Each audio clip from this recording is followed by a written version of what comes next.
Okay, I'm Aestetix. This is Jonny Christmas, guy I met up in New York City at the Hope Conference at the Triple H party. This talk is basically, it's called Cracking Encrypted Intelligence. It's basically a look at pattern analysis that I've just found from just patterns which emerge in human behavior, which go into both cryptography, cryptologic study, and artificial intelligence. And there's a lot of really interesting stuff that's been found. A little bit about me. Let's see. This is my 4th year at PhreakNIC, and I spoke last year on the history of artificial intelligence. So that's up on my website, aestetix.net, if you're interested in it. And let's see. What? Oh, that'll be cool. Okay. Yeah. And with Ilanka Dunn and I co-founded the Midwest 2600 organization. There's some cards up here. Yeah. And a couple of kids, we got like bootleg shirts running around, $10. If you're interested, please help, because we can't afford this otherwise. What? Right, it'll help us get home. Need to get home. Oh yeah. But yeah, essentially, this is sort of a pun on words. It's like, it doesn't really make much sense right now, and I absolutely love the Information Awareness Office logo because of the Illuminatus eye in the pyramid, which has a whole lot of lore and weird occultic studies. Hold it closer. Okay. But yeah, the whole notion of cracking encrypted intelligence is going with the notion of cryptography and viewing artificial intelligence almost as cryptography, like trying to crack, say, the human genome, or trying to crack just understanding how the mind works, which these patterns that I'll probably go over just... Okay, yeah, let's get into it. Okay, cool. Click it? No. Click. Move it. Oh, I got you. Okay, what the hell is this talk supposed to be about? I went over this a little bit already. Basically, if you examine the history of cryptology, going back, David Kahn's The Codebreakers is an excellent resource for this, although anybody here attempted to read it. It's like this 1,000-page mammoth tome. Basically what the guy did, this is in, I want to say it was published in 1967, so this would have been the mid-60s. There was a lot of really interesting research going on through World War II, and he became interested in cryptology, so there wasn't any one definitive resource for it. So he started driving all over the country, meeting up with different individuals. I want to say William Friedman. I don't know if he met with him, but and going to different museums and different places that a lot of crypto research had taken place at. And he started and picking things out of newspapers, and he started to compile this massive fucking tome, which is like, it puts you to sleep trying to read it, but it is like rich in detail. It's incredible. Very well worth the read. Right. Have you read it? I've gotten into it. Yeah. I honestly it's can really say hard reading. I've not finished it. Right. But it covers a lot of really cool stuff, and if you analyze like where substitution ciphers come from and the derivative going into polyalphabetic ciphers, thus into the Enigma code. And for this talk, I'm stopping there. I'm not going to go to modern cryptology because that gets way too in depth. There's just a lot of interesting ways that you can just watch the development of making and breaking codes. And on the same note with cryptology, or not with cryptology, with artificial intelligence, a lot of, like, the foundational research for that was the Turing test, and it actually predates. It goes back to Descartes, and it goes back a lot further back to Greek mythology. But artificial intelligence kind of takes off at the same time the modern computer takes off. And basically the point of this talk is going through, analyzing, seeing these patterns and where these advances in crypto and AI come from, and then subsequently using these patterns that we've discovered, and our NLP expert, Jonny Christmas, is going to show how you can use these to basically manipulate your environment in a workplace. Next. Okay, why choose AI and cryptology? I covered this a little bit. They have a lot of interesting, a lot of correlation between the two. Cryptology is, the way I like to put it, it also depends on how you define AI. Cryptology is taking these patterns that we recognize exist and trying to break them and trying to make them indecipherable to, like, you know, say you have person A send a message to person B, and you have person C, the Alice and Bob complex, if anyone familiar with crypto, anyone here? Please. You got one guy and one guy in the back now. Okay. So, see, this is what I need. I could be drawing this out right now. Okay, so you have Alice trying to send something to Bob, and Can everyone see this? okay, just imagine you Okay. have Alice here trying to send something to Bob, and you have Craig down here, or whoever you want to call him, trying to get the message. And the idea is that you can take your plain text and apply whatever algorithm, be it ROT13, be it Caesar cipher, be it transposition, and make it so that it is that the person who is trying to intercept it cannot read it, but the person who is intended to get it is able to understand it. Does that make sense? Yeah. Okay.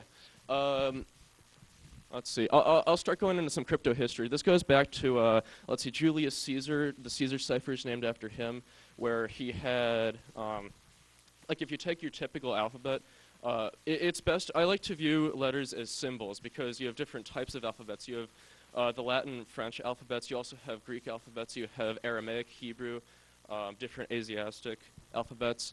And if you view, rather than letters as symbols, it becomes much easier to make these distinguishments.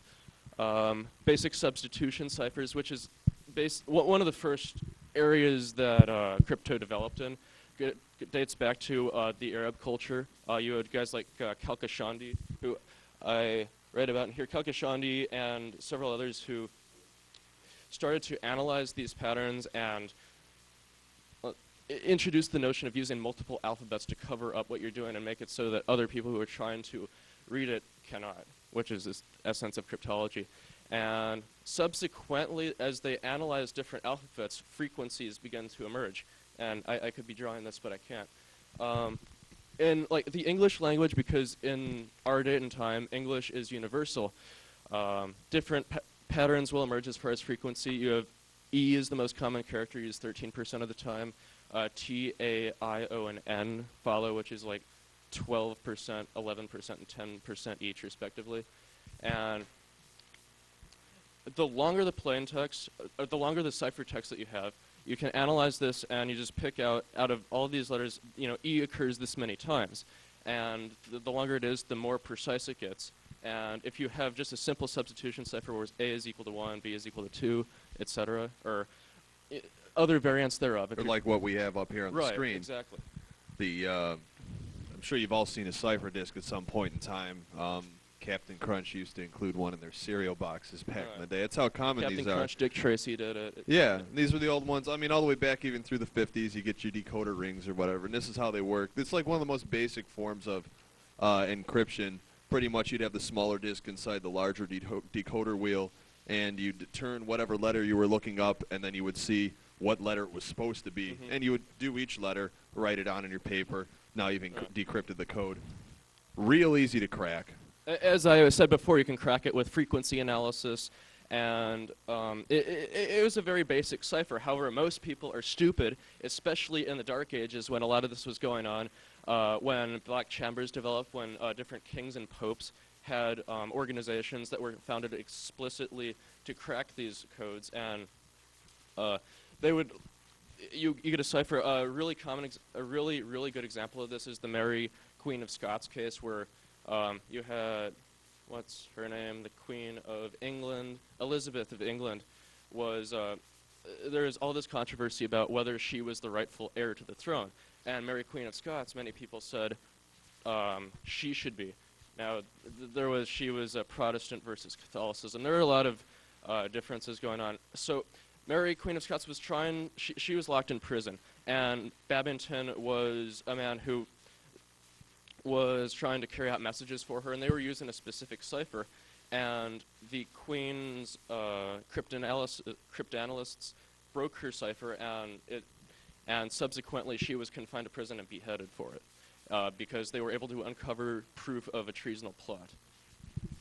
It's one of the many downsides to having a poor encryption key. Be Exactly. beheaded. Right, and you can even look at a substitution cipher as having a key of a single letter, a single number. For example, if you're doing a Caesar cipher where it's rotated 3 times, the key could be seen as C. So A becomes C, B becomes D, etc. It rotates. And the notion of ROT13, rotating letters 13 times over, dual ROT13, which is a fucking joke. and so on. And from substitution ciphers eventually emerged polyalphabetic ciphers, which it basically means multiple alphabets. What that is, instead of where in a substitution cipher you have just a single rotation or each character is replaced by a single character from another alphabet, you actually have two complete alphabets that are rotating. If you set this up, if you take the little disk and put it inside of the big disk, as he was saying before, you can see one-to-one correlation. This symbol equals that. However, thanks to Blaise de Vigenère and actually Giovanni Battista Porta, who developed the Vigenère tableau. You suck. And there's an example here where you have these alphabets and it's rotated, and for every letter there's a completely different alphabet. So say you have plain text E and you want to encrypt it with F, so you find E here and then you encrypt it with F, find the alphabet for it, and you get G, or J. And I think that was a little confusing. was it? Okay. Let's see here. This is what I need a fucking marker for. This is really hard for me to do verbally. What's the end result of what you're trying to show? The end result is that, okay, you have one letter, you encipher it with this, and that's good. And then it rotates to the next alphabet. And so you're trying to encode the words fun. Okay, you encode the word F with whatever, and you get that. And then you get the letter U, and you have a completely different alphabet that you encode it with another letter. And it makes it exponentially more secure. Just decoding, just go backwards. What? Well, again, you still have to have somebody who has the alphabet that you are currently using. Which letters to encode it with? Oh, you have a key. Instead of having a single letter key like you do with the substitution, you have multiple letters key. Say you want to use a 3 or a 5. The longer the key is, the more strong it will be. Does that make sense? Okay. Right, and actually, well, not ready for that, but whatever. This is what I needed this for, because this stuff is really hard to explain. Polyalphabetic ciphers were known for many, many years as le chiffre indéchiffrable, undecipherable cipher, just because they were so difficult to break. And it wasn't until Charles Babbage, the same man who developed the difference engine #2 and whose accomplice Ada Lovelace founded computer science, devised this method that you could crack it. It's if you... I really, really need this. Damn it. That's poor preparation. What? That's poor preparation, man. What? This is dry erase. Let's see. Okay, well, say you have a ciphertext, and you have, well, the idea is different repetitions will occur. So you have KIU, and then it's later repeated again, KIU. You take the place where the first repetition is, or, well, you take the second repetition, and say it's in place 253, character 253, and you subtract from that the first area of the repetition, and, like, say 18. And you get this number of the difference between the two the difference between where the repetitions are, the length between which they occur. And you're going to get some number, say 9.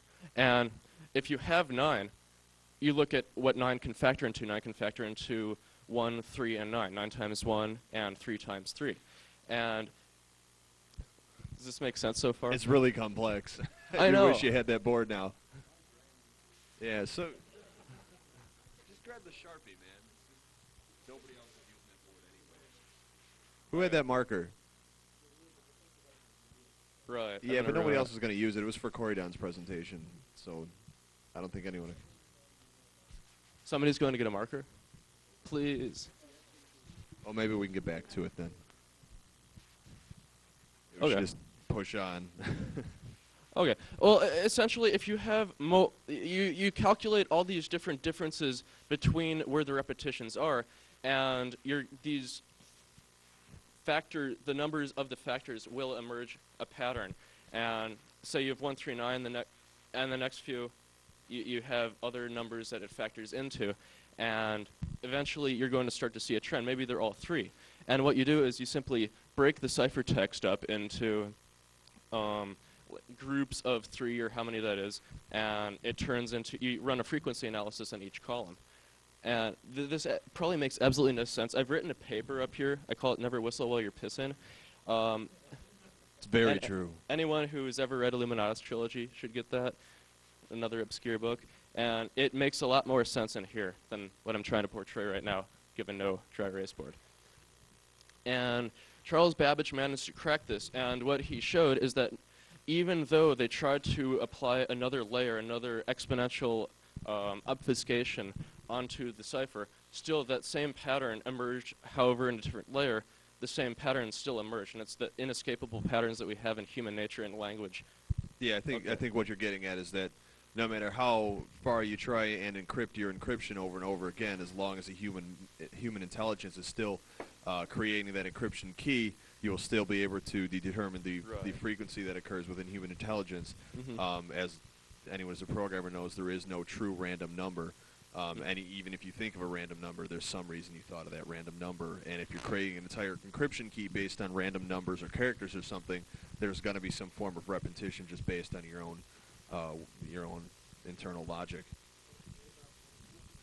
Oh, I'm going to get into that. One-time pads, that comes into the World War II stuff. I was about to make the break over to Enigma. And the way that Enigma works, well, Bletchley Park is where a lot of the Allies and Alan Turing did the research when the German Enigma code and came out. There were several different variants of the Enigma cipher. The German Enigma code being the cipher that the Germans used during the World War. Right. To and they their cracked messages. it at Bletchley Park. I actually was able to visit Bletchley Park in England. I want to say in March. I did a semester over in England, and some of the most amazing stuff I've ever seen. It's also where Turing built the first modern computer too. Or whoops, I hit the wrong key. Okay, this is sweet. Okay. Yes! Does anybody want to go back over the? This is about to get far more exciting. Okay. Does anyone want to go back over the polyalphabetic cipher, how to crack that? I think you really should. Right. That's why we're here. It's 2 colors, man. Okay. We can't even handle that. Okay, so we have O, K, I, U, V, V, K, I, U, X, whatever. And we're not even going to get into why you chose those letters. Right. There are very important reasons for choosing each of these letters. But within this, okay, call this a ciphertext. We have KIU here, and we have KIU here. And it's simply a repetition which occurs within the cipher. This is placement 2. This is 3, 4, 5, 6, 7. Place 7. 7 minus 5. And, well, that doesn't work too well because 5 is a prime number. And that's equivalent to 1 times 5. And if we have another repetition, say V, and say there's another V over here, that there's a repetition where it's there's 10 places of difference. So you have 1 times, it's going to be 2 times, times 10. We start to see, with differences in the repetitions, within the numbers that each of these factors into, you have common occurrence. 1 can kind of be disregarded. You have 5 and 5. So, does this make sense now? Does this make any more sense? I think you're going a little too fast. Am I? Questions, anyone? Okay. Okay. I told you. Damn it. Slow down, kind of explain it a little more thoroughly in each step. Oh, this is an example ciphertext for a polyalphabetic cipher. This is just a random set of characters that we're trying to encrypt here. Right. And I'm just showing this a repetition of the ciphertext within each, and I'm simply trying to show that in the ciphertext that these repetitions are demonstration of how these patterns will eventually give a good cryptanalyst can look at these repetitions and discover the original plain text, or more accurately, the key by which to determine the plain text. Right, is the repetitions being the amount of times. What? Yes, this is precisely determining the key length. So, okay, let's say 5 is the common occurrence that we have. So we break it up into groups of 5. So O, K, I, U, V, and then V, K, I, U, X, blah, blah, blah, blah, blah. Do you see where I got this from? Okay. And say this is 1, 2, 3, 4, 5. We have these 5 different columns. And if you run a frequency analysis on each different column, you'll discover that a pattern emerges. And as I said before, where in the substitution cipher you have the single letter key. In each of these, if these are each considered a separate substitution cipher, then a key will emerge from that. And say the key here is F, the key in this one is U, the key in this one is N, and Y. You get the keyword by merging all of the keys from the ciphertext together. Does that make sense? So in essence, you're kind of creating your own cipher key to decipher what the real cipher key is, based on what the person who created the entire cipher key thought was random, when in fact is not random at all. Precisely. Does that make more sense? Question. Oh, cool. All right. Thumbs up. Hail the dry erase marker. One person is following. Yeah. Okay. Now, on to the Enigma machine. We have the polyalphabetic cipher where we have, if you recall, where that disk rotates and for each new letter, another alphabet is used. Well, if you have a system where the way the Enigma cipher works is, and here each of these are different rotors, and each of these are different rotors, and they are different alphabets.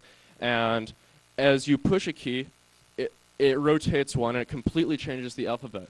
And if anybody's ever studied like 1 times, or 2 times 2 times 2 times 2, the more you multiply it, the more permutations, there are more permutations by which you can understand, or by which you can obfuscate the message. And that's the Enigma machine is essentially a heavily obfuscated polyalphabetic cipher. And how long did it take to crack that Enigma code? Fucking forever. Okay. Most of the war. Okay, switch through. Right. Here's a couple examples of rotors. There are alphabets on them. And with every key that is pressed, it rotates again, and it just creates an incredible permutation. A good example I used in a paper I wrote on DES is if you, what was I? A good example of the difference between permutation and combination is, say you have, the basic lotto, the pick 3, right? You have, let's see, you can pick from 3 different letters, or 3 different numbers. And in the pick 3 lotto, if you, a combination is where you can match all 3 of the numbers, and it doesn't matter the order.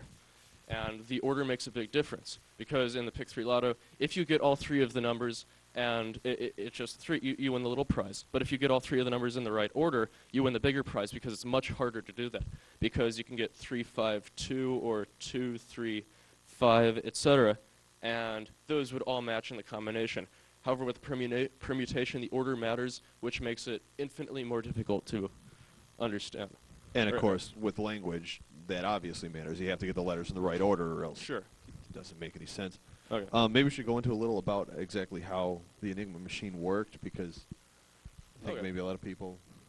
The way the Enigma machine worked is, like you said, every time a key was pressed, the wheel rotated, which created a whole new alphabet that was being used as a key. And the way that anybody else would decrypt the message that was being sent, because you figure, well, if every time you hit a key, the cipher key is changed, how does anyone decrypt it? Because you can't send anyone a single cipher key. You'd have to send a cipher key for every single letter that is being pushed down. The way it worked is everybody had an Enigma machine, and all the Enigma machines worked exactly the same. And when you press that key, it wasn't a random. It wouldn't spin this wheel until it stopped, and then a new cipher key would come out for that letter. It adjusted itself a very precise number of spaces. And so, in fact, obviously it's not random at all. And as long as if you can get your hands on enough messages being sent, eventually you're going to find the repetition going on in the code, and you're going to figure out out the cipher key that even the Germans didn't have, because they just used this box. Theoretically, that works beautifully. However, the German Enigma cipher was so fucking complex, they couldn't do it. So Alan Turing had to come up with some new ideas.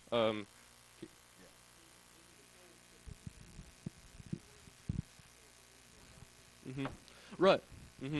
And I mean, even with having the cipher and they were able to understand how it works, knowing how a cipher works and knowing how to crack it are two completely different things.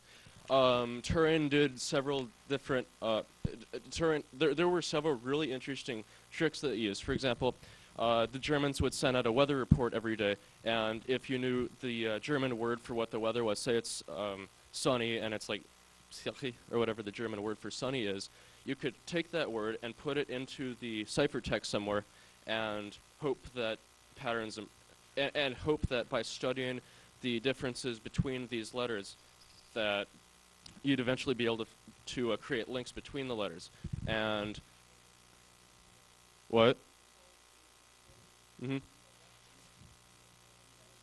Right. If you can find the pattern of it, you can determine, because you have the rotors already, so you can help start to determine the order of the rotors and where it was in the beginning. Because they sent out, each day they changed the order of the rotors and they changed the starting place of each rotor, and that made it even more complex. Okay. And there are a lot of ways that Turing worked on cracking this, and I wrote a lot more about it in here. You could write volumes on the statistics and mathematics that they used, and the Turing actually created an electronic device called the Turing bomb, which was also a predecessor to the Colossus, one of the first computers. And to give an idea of how incredibly complex these calculations to crack this cipher were, I mean, just look at the computer. You cannot humanly do this. You have to use some kind of a electronic mechanical. Right, and it just goes to show that no matter how random the Germans tried to make their cipher, nothing is truly random, and we cracked it. Okay. And I was also fortunate enough to visit the London Science Museum, and here's some cool pictures I got. This is the difference engine number 2, which one of Babbage's creations. As I went on in my lecture last year, Babbage never really finished anything, and he had plans for this cool tabulation device called the difference engine number 2, and I have some cool pictures of it.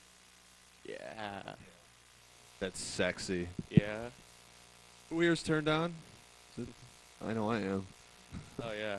Look at that. This is just a cool example of just different computers which emerged trying to crack this cryptography. Yeah, these are computers. These are like the world's first computers. This is like a step above the abacus. But I mean, by definition, they're computers. This is where computers started. So does this make sense how human patterns relate to cryptography? Have I managed to clarify that enough? Any questions so far?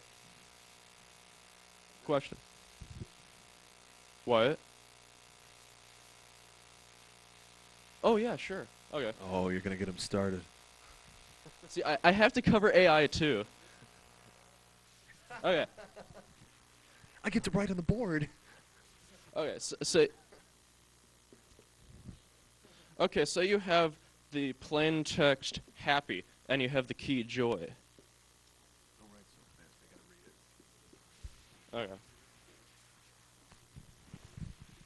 Give me a mic. Well, what's confusing me is that you just don't have a key. That you're just, I guess, looking at the machine and figuring out. Ah, I see. Okay. Yeah, that was really difficult to.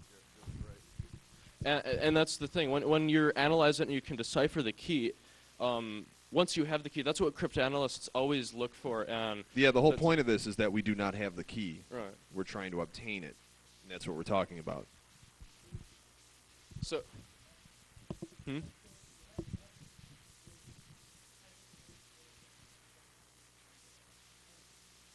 The message contains the key accidentally. It's not that the key is sent along with the message. Well, right.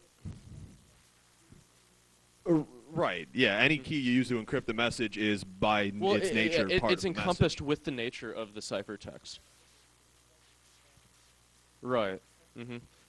Right. Because the key is encompassed by the nature of the ciphertext, you are able to, by studying the patterns that you see in it, you can extrapolate the key and therefore reapply it back to the ciphertext, and the original plain text emerges, theoretically.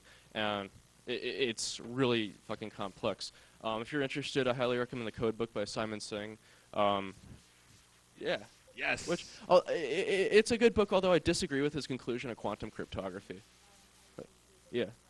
Cool. Okay. I think Yeah. everyone's got their own idea. But I talked to Shardy at H2K4 about that, and Shardy agreed. He basically said, because he's really into crypto, and Shardy said that Singh is a researcher, not a cryptologist. Right. Okay. And here's another cool gem from the London Science Museum. It is an Apple I. I think there are like 700 of these in the world. And the German Enigma cipher you saw before, when I was at Bletchley Park, it was really cool because it was like one of the 7 existing left in the world. And I just happened to be there on the week that they were displaying it. That's awesome. It was... If it wasn't two-dimensional, I'd give it a hug. Yeah. And also the London Science Museum, if you want to feel old, they have a Nintendo, a Super Nintendo, and a Game Boy. And They do. Behind a fucking glass case. You go in there and you go, oh man, I still have one of these. All right. Now, It's a wooden case. here we with come glass to a over it. crux, and I really like Turin. He's done a lot of cool things. As I said before, he did a lot of work at Bletchley Park to help to crack the Enigma cipher. In addition, he is considered one of the founding fathers of modern artificial intelligence. His paper, Computing Machinery Intelligence, he introduces the notion of the Turing test, which I went over this in my talk last year. You have computer and a person. Can you read that? No. Well, fuck you. And you have a, let's call it some sort of a typewriter or something, or like an instant message window that it comes. And the idea behind the Turing test is that you have the computer sends messages and the person sends messages, and you look at these messages and you ask them questions, and it goes back and forth. And by your interactions with both of them, hi Johnny X. By your interaction with both of them, you can, if the computer fools you into thinking that the computer is the person and not the person, then the computer has passed the Turing test. That's essentially the basis for that. Does that make sense? Okay. Yeah, Turing did a lot of really cool work with this. He did John von Neumann, who developed ideas of automata. What? Question? Yeah? Okay. Actually, kind of a request. Make sure when you get on IRC as Johnny Xmas, you make sure that people know that you're not Johnny X. I clarify that every day. It's a pleasure to meet you. Pleasure to meet you too, finally. Hang on. Johnny X? Johnny Xmas. Johnny X? Little bit Johnny taller. Xmas. Remember this, yeah. Everybody got it? Are we clear? Johnny X. Johnny X. Johnny Xmas. Thank you. Okay. Now we start to get into, let's assume that we finished the section on cryptography and how patterns emerge in that, and everyone understands it, of course. Now we're going to break into AI, and believe it or not, this stuff is actually more complex. Have fun. So you have, I just moved to this one. Okay. I am. Right. The MIT AI lab, among other things, was founded in 1958 by Marvin Minsky and what's his name, John McCarthy, who was developer of Lisp, which Lisp is used as one of the languages, one of the founding languages as far as AI programming and development is concerned. Well, Weizenbaum developed ELIZA, and if he actually wrote a book about this. I want to say it's 76, called Human Power and Computer Power and Human Reasoning, something like that. I think it was Human Reasoning and Computer Power. Something like that. Whatever. And he goes on the idea. He basically incorporates the notion of a Turing test into reality. He created the ELIZA project, and I went over this a little bit in my other presentation, although I didn't really understand it very well. In human language, as we said before, patterns emerge in letters. However, they also emerge in the structure of the speech and the structure of grammatical sentences. And this, however, can be applied to German, French, Latin, and other languages. It's not based on the alphabet, it's based on the structure of how language works. Say in a typical sentence, you have a subject, a verb, and a direct object. This is English 101. Timmy Timmy threw the ball.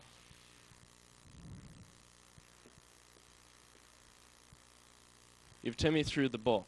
And Yeah, did you write that in Latin? No. 'Cause what? I can write it in Latin if you want me to. we'd probably read it better. Okay. Can. Okay. Right. Okay. You have Timmy. You threw get the idea. Right. And and you have other things. You have adjectives, adverbs, and whatnot. Different pieces in the language that help you to understand this. And you have interclausal ideas. Like if you consider this just to be a clause, like Timmy, who was drinking, threw the ball at the dog. You have this who was drinking, and who would be considered, what's the term? A pronoun describing Timmy. And the question is, it's obvious, it's implicit with normal people as, you know, he. The direct object or the pronoun obviously refers back to Timmy. Timmy who threw the ball, like Timmy who was drinking.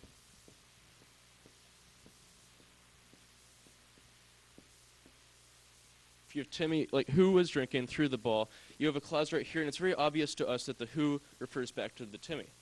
However, it is not obvious for a computer at all.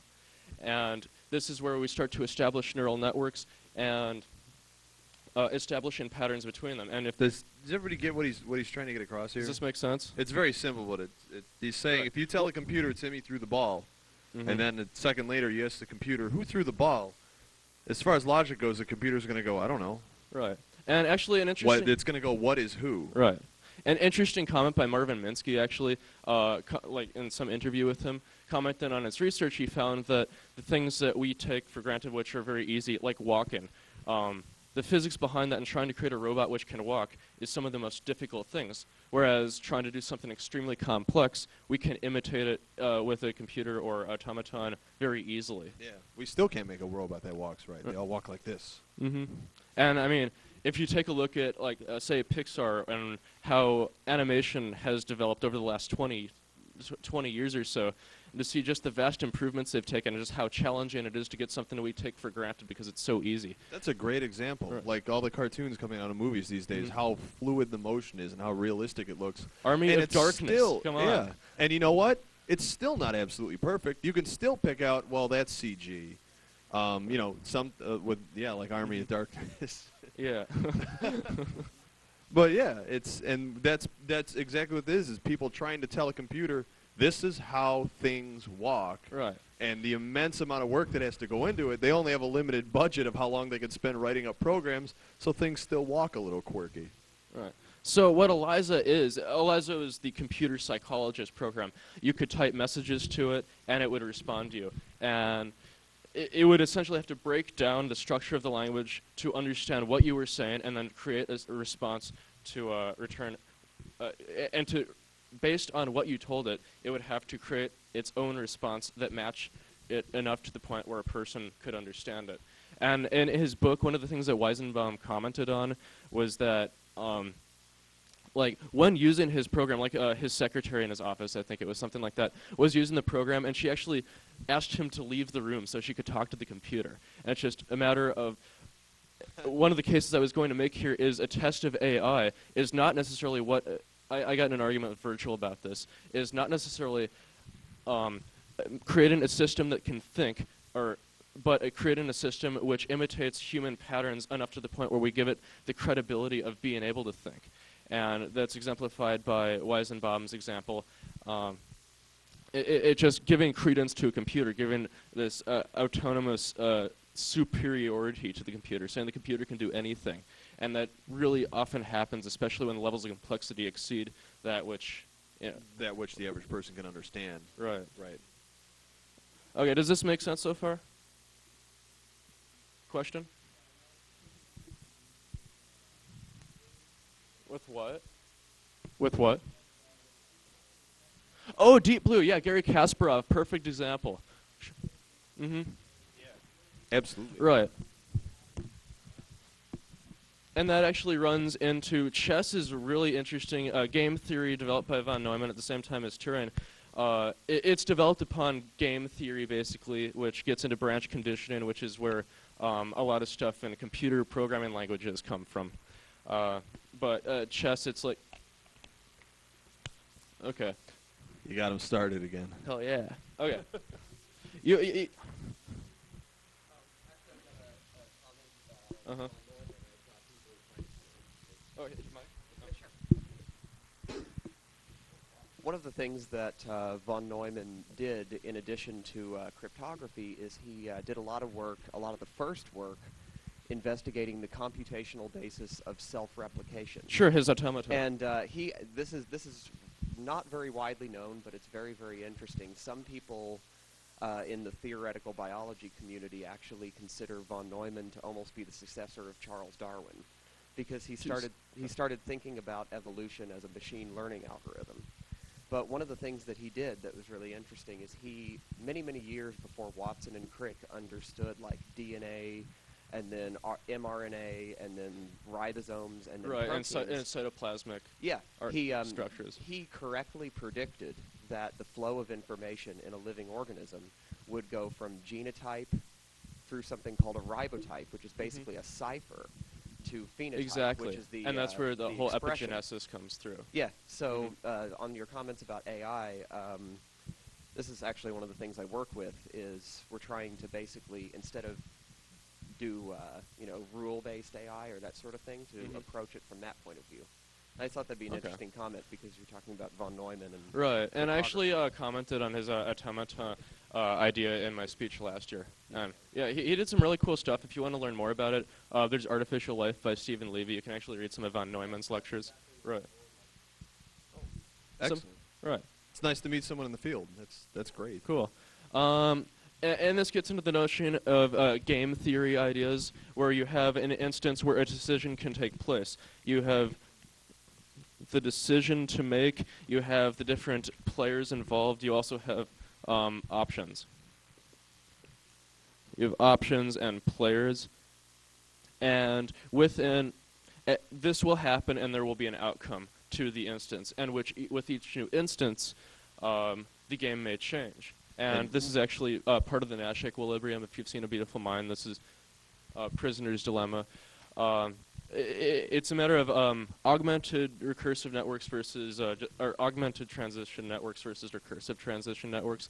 As far as having a set, if you have set players and set options at the beginning of a game, and you run through multiple series of it with depending solely on the decision and not and keeping a static player and options, that is completely different than if you have players and options which change with each iteration. A game of chess is a good example of this, because with if you make a move in chess, you can consider that an instance, and with each new instance, you have a whole new spectrum of possibilities, right? Yeah, and that's one of the things that makes artificial intelligence so unbelievably hard to do, because most of the time, the whole purpose behind artificial intelligence is to interact with humans, and you can not predict what a human is going to do. You can attempt to, and sometimes you're going to be right, but it's even I mean, we've all played games. We've all played first-person shooters or something. May not be gamers, but you've played one once or twice, and you've got all these computer players coming at you, and they're making an immense amount of decisions every time you do anything and every time you don't do anything, and every decision has an outcome. And programmers can't program into a game a perfect artificial intelligence, but they absolutely try. And like he was talking about with Deep Blue, the chess machine does not actually play the game of chess the way we play it, although they program it to seem like it does. What it does is it takes the current position of all objects on the board, what side it's on, finds all possible moves it can make, then determines what the best move it can make, and tries to calculate all the moves it can possibly make. It tries to predict what moves you're going to make as a human and figure out what the best move to make at that time is going to be, which is why Deep Blue is such an unbelievably massive machine. And that was made how long ago? That was made in the 80s, right? Right. Well, I mean, it was made in the 80s and different, and there's been different iterations. They've been since. changed. I think it was like 97. He was defeated. I don't remember the exact year. But yeah, Deep Blue defeated Kasparov, and it causes international uproar. Right. Yeah. If you're more interested, or if you're interested in this stuff, a really like one of the definitive resources is Gödel Escher Bach by Douglas R. Hofstadter. That book is fucking incredible. Yeah. Mm-hmm. Metamagical Themas was, I enjoyed that. Like, I've only read a couple of the pieces in it. I really like The Mind's Eye. The Mind's Eye was, like, all these imaginative stories compiled together. There's also Roger Penrose, The Emperor's New Mind. There's John Searle's stuff, which Virgil is going to kill me for even mentioning his name. But Searle that gets into some other AI theory. And let's move on to Shirtley. Yeah, I think we should stick with the matter at hand. And this is Shirtley. This was developed by Terry Winograd, also working at MIT around the same time. I'd say he's a contemporary of Weizenbaum. What this was is you had a program and you type messages to it, and regarding what to do, you have these blocks. You have a green block, a red block, a blue block, etc., and you have triangles and whatnot. And you tell the system what to do with these blocks. You say, move the green block move the green block from the red block to the blue block, and it would have to identify the color with the object, and then know where to move it. And that sounds fairly complex at first, until you start to realize, that sounds complex, but you have no idea how hard it is when you begin to realize that the computer has to say, well, what if there isn't a blue box that you can move it to? Right. Or in the first place, it has to go, what is a block? Right. Right. And the computer has to be able to say, if there is a block to move it to, then we can do that and say, okay. However, if there isn't, you can say, well, what do I move it to? Because there isn't a block. It has to respond with something that the human who is typing messages will understand. And likewise, if there isn't a green block whatsoever, the same story. And one of the big challenges is people are going to say, move the green block over the red block, now move it down there. And this gets back into the sentence structure I was going on about pronouns versus subjects, essentially neural network linking, is you have to identify that it and relate it back to the green block, or the block that you were going to move it to. Or figure out what there is. Where is there? What are you pointing at? Sure. Like Minsky said, the things that we take for granted are so impossibly complex to create in these systems. Okay, and I mentioned Searle before. John Searle is a championeer of, he hates Hofstadter. He is a weak AI theorist. His Chinese room experiment is like a good paper to read if you're interested in understanding what shitty AI is. I'm sorry, but his Chinese room experiment, in my mind, just kind of falls through, and it doesn't really work. And there are actually many students have written several responses to it. Somebody wrote Mind Machines and Searle, I don't remember the guy's name, as a response to it. But yeah, I just kind of like that picture of him holding his head in shame.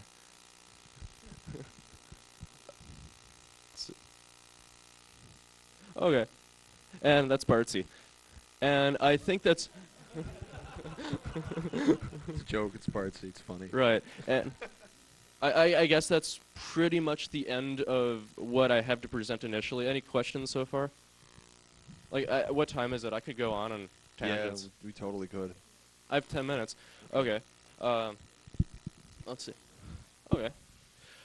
Is there anything that anyone would like to know more about? Pick a topic. Artificial intelligence I find really interesting just because I was talking to Virgil about this at dinner last night, is the notion of what a definition is changes over a period of time. The same way that humans are dynamic. For example, you have to get a new passport, a new driver's license every so often because your face changes. Likewise, a human mind is like dynamic and it's always changing. It's perpetual. And, well, it's not perpetual because it will eventually end, theoretically. Well, not theoretically, absolutely. We will die. That depends on what dogma you subscribe to. I don't. When I die and come back, I don't get another driver's license as Jonathan Alistair Christmas. Hold on. He had a question. Yeah. What is about? What Simon Singh's conclusion about quantum cryptography, which quantum cryptography I'm not even beginning to get into the details on that because it's like another lecture in itself. It's another 6-hour lecture. Yeah, and that's assuming that you're all up to date on quantum physics. Yeah.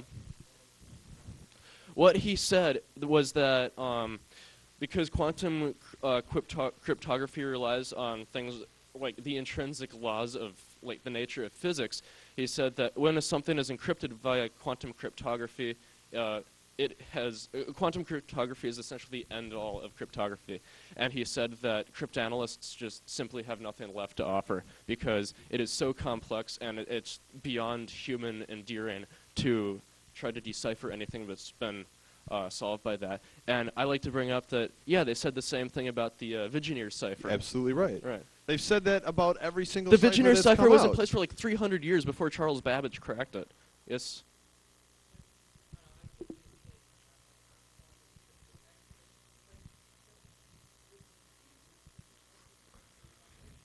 Mm-hmm.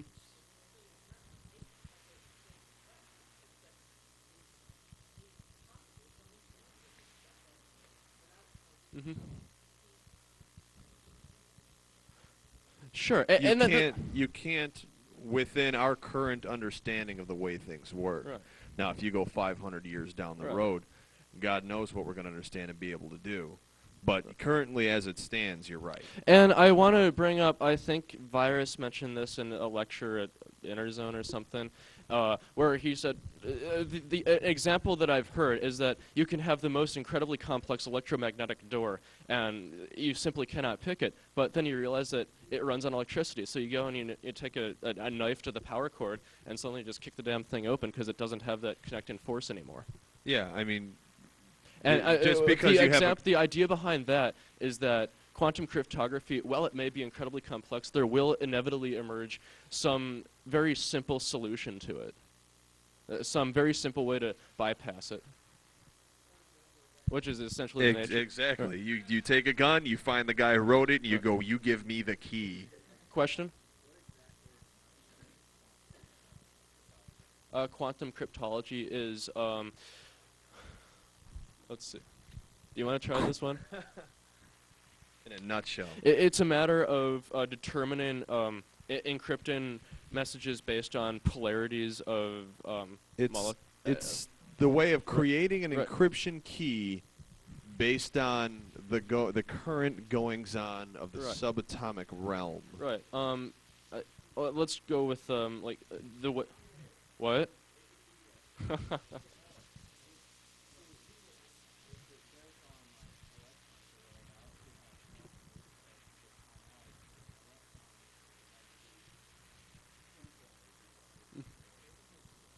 Oh, that gets into quantum physics and Yeah. weird quantum computing and shit.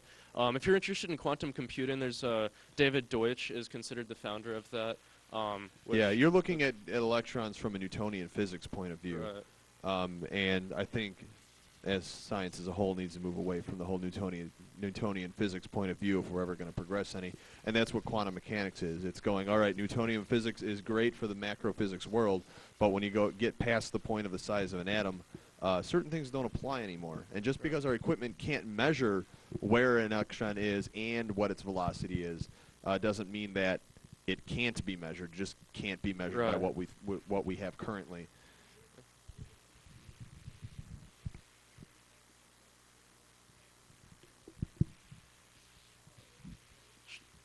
Sure, to some extent, and that's where relativity theory versus like string theory comes in. And, right.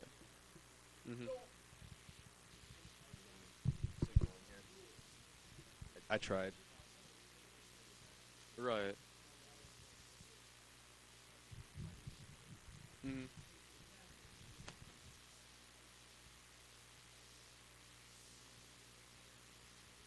Yeah, it's a very good point. He's saying that the whole point behind quantum cryptography is that you're dealing with the very fact that there is uncertainty, and that you're going based on probability, not by actual fact. You don't have hard set numbers to deal with, and the fact that you're going on probability, not X, or I'm sorry, not 5, makes it that much harder, because not only do you have to determine what the key is, you have to determine of what the probability of the key you've deciphered is actually working is, and it just makes it harder, and it will be cracked.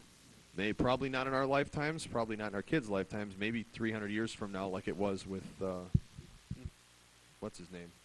Oh, Babbage. With Babbage. Right. With but it'll Babbage, with happen. Turing, with any major cryptanalyst, essentially. Yeah, every method of cryptology has been cracked. And it'll Any continue to kind do of so through the- DMCA circumvention is essentially the same concept. It'll continue to be like that through our gotta love magic the entire markers. lifetime of human existence. Yes.